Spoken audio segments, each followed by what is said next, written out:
It has been a productive day here in Washington. But more productive days are going to be needed to end the bitter tariff fight with the U.S. The Foreign Affairs Minister used a series of high-level trade talks to remind her American counterparts Canada will not ratify the new NAFTA unless the White House backs down.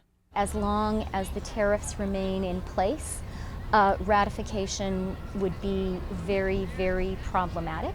The warning may finally be getting through to the Trump administration. After both Canada and Mexico made the same threat, the Mexicans say the U.S. appears willing to make some concessions. Very quickly we have made tremendous progress, and I'm looking to an early resolution on the basis of lifting the tariffs, no quotas.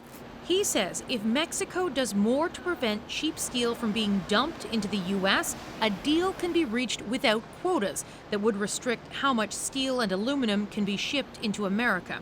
Freeland wouldn't say if Canada was offered the same deal. The Canadian position remains as it has been from the very outset, that we believe that these tariffs need to be lifted. The face-to-face meetings come a week after the Prime Minister spoke with President Trump about the issue twice over the phone and a chat yesterday with Vice President Mike Pence.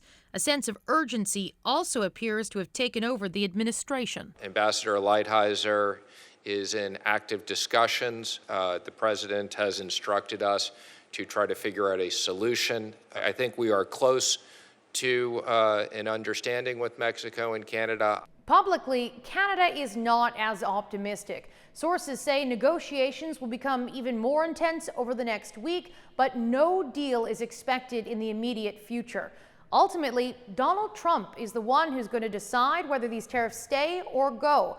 And as Canadians saw during NAFTA negotiations, the president isn't always on side with his own team, nor is he predictable. Katie Simpson, CBC News, Ottawa.